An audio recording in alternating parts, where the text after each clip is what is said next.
আজকে যদি কেউ তার পাশে দাঁড়ায় গিয়ে বা বন্ধুরা দেখা করতে চায় তাহলে তো ক্যামেরা বন্ধ করে দেখা করা উচিত, তার সাথে পার্সোনালি কথা বলা উচিত, বা তার কোথায় প্রবলেম হচ্ছে সেটা ফাইন্ড আউট করা উচিত।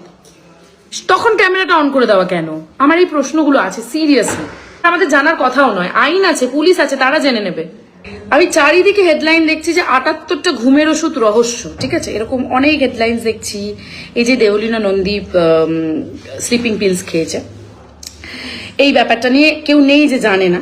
এখন আমার বিষয় হচ্ছে যে সেটা নিয়ে আমি কেন লাইভ করছি, এই জন্য আমি লাইভ করছি। বিষয়টা তো কি হয়েছে কি না হয়েছে বা ওর স্বামীর সাথে কি প্রবলেম, আমি ওনাকে চিনি না ভদ্রলোককে, আমার নামটা আমার ঠিক মনে নেই। আমি যা দেখেছি ফেসবুকেই দেখেছি, পার্সোনালি আমি ওদের চিনি না, আর আমার বলা সাজেও না। আমি বলছি আজকে ভিডিওটা করছি মানে আমি একটা সাধারণ মানুষ হয়ে করছি ব্যাপারটা, কারণ আমরা একটা যারা আছি যারা ইনফ্লুয়েন্সার আছে তারা তো প্রতিদিন সোশ্যাল মিডিয়াতে কোনো না কোনো কন্টেন্ট করেন, বা আমিও অনেক ভিডিওস ছাড়ি।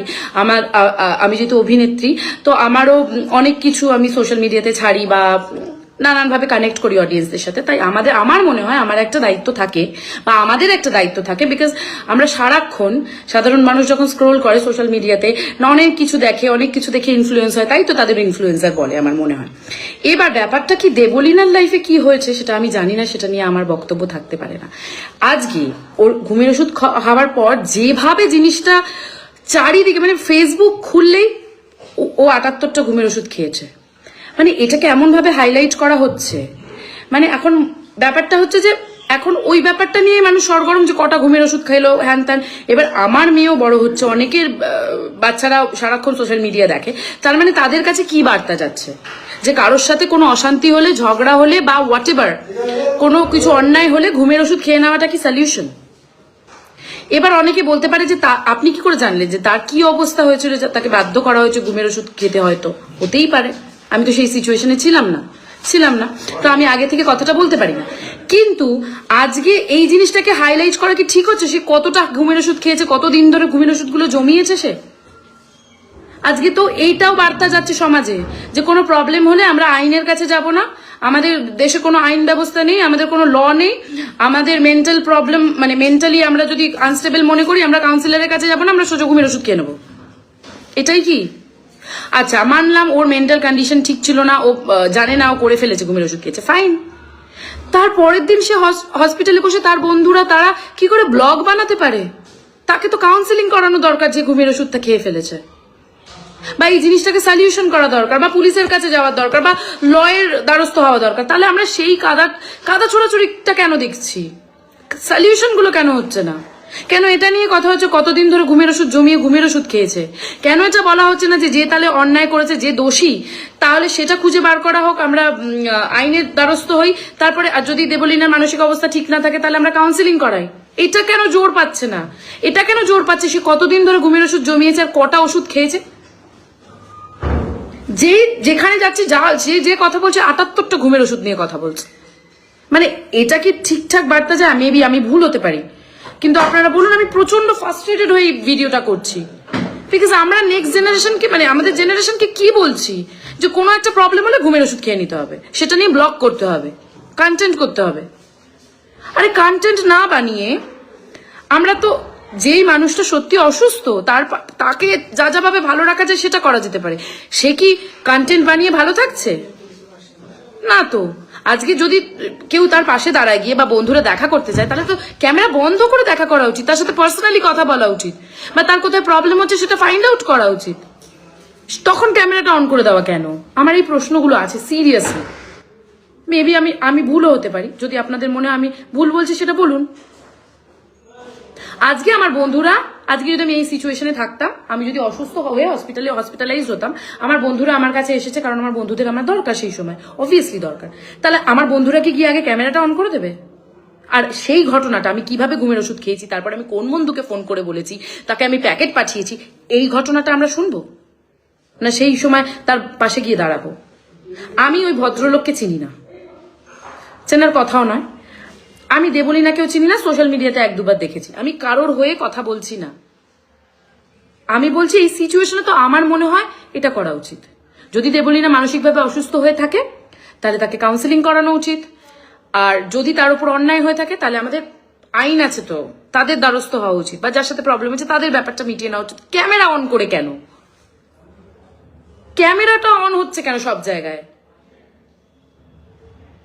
এত ফুটেজ কিসের জন্য দরকার? এটা তো ফুটেজ পাওয়া হচ্ছে। আমি সত্যি সহমর্মিতা জানাচ্ছি, মানে আমি আমার কষ্ট লাগছে। আমি রিয়েলি সরি ফর দেবলিনা, যদি ওর সাথে খুব খারাপ হয়ে থাকে। আমি বিং কি বলবো ওমেন, আমি ওর পাশে দাঁড়াচ্ছি, কিন্তু ব্যাপারটা হচ্ছে এর পরে যে কাণ্ডগুলো হচ্ছে, হাজার একটা মিডিয়ার সামনে এই হয়েছিল, সেই হয়েছিল, এটা হয়েছিল, সবাই বাইট দিচ্ছে, বন্ধুরা দেখা করতে গিয়ে কন্টেন্ট বানাচ্ছে, এটা কেন?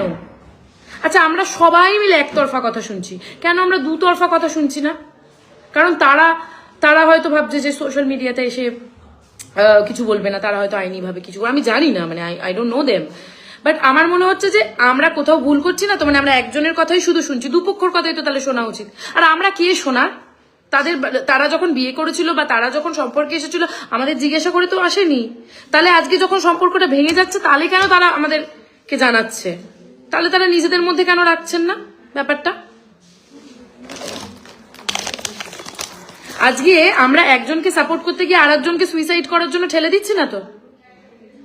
আমরা তো সেই ছেলেটা, সেই ভদ্রলোকের মানে ঘটনাটা জানতেই চাইছি না, যে তার সাথে কি হয়েছে, তার কি হয়েছে আলটিমেটলি। আর আমাদের জানার কথাও নয়, আইন আছে, পুলিশ আছে, তারা জেনে নেবে। আমাদের মানে লোকের পার্সোনাল ম্যাটারে ঢুকবো কেন আমরা? কেউ সুইসাইড করলে তাকে লাইভ করতেই বা হচ্ছে কেন? সোশ্যাল মিডিয়া তো অনেক কাজে ব্যবহার হয়, আমারও মনিটাইজেশন আছে, আমারও ওখান থেকে টাকা আর্ন হয়, সবকিছু হয়, আমি কানেক্টও করি অডিয়েন্সের সাথে এটা দিয়ে। কিন্তু তাহলে আমি মানসিকভাবে অসুস্থ হলে আমি সুইসাইড করলে লাইভ করে সুইসাইড করব না? আর যদি আমি বেঁচে যাই সেখান থেকে, তারপরে উঠে বন্ধুদের থেকে লাইভও করব না, বা আমি ভিডিও জানাবো কি? আমি হতে পারে সব কথা আমার ভুল, আপনারা আমায় জানান যে আমি ভুল কি। আর না হলে প্লিজ এগুলো বন্ধ করুন। কারণ লাইফে প্রবলেম হলে পুলিশ আছে, আদালত আছে, তাদের কাছে যাক। আমরা জানতে ইন্টারেস্টেড নই তুমি কতগুলো ঘুমের ওষুধ খেয়েছো। কারণ এটা ভুল বার্তা যাচ্ছে, যে এটা যাচ্ছে যে কোনো প্রবলেম হলে হাজবেন্ডের সাথে আমরা পুলিশ থানা না করে আমরা লাইভ করব, তারপর আমরা ঘুমের ওষুধ খাবো, সেখান থেকে বেঁচে ফেরার পর আমরা লাইভ করব। এটা নয় তো। আমরা জানতে চাই না কটা করে দিনে ঘুমের ওষুধ জমিয়ে তুমি ঘুমের ওষুধ খেয়েছো। এটা ভুল বার্তা যায় জেনারেশনের কাছে, আর এটা সোশ্যাল মিডিয়ার অপব্যবহার বলে, আমার তো অন্তত এটা মনে হয়। আই এম সো সরি, আমি ফর দ্য ফার্স্ট টাইম কোনো বিষয় নিয়ে কথা বলছি, আর কোনো বিষয় নিয়ে, আর সবাই মানে আমরা অলমোস্ট একই ফ্যাটার্নিটির, আমরা একে অপরকে চিনি, অনেকেই আছে, কিন্তু আমি কারোরকে পার্সোনাল কোনো কথা বলছি না, এটা পার্সোনাল নয়।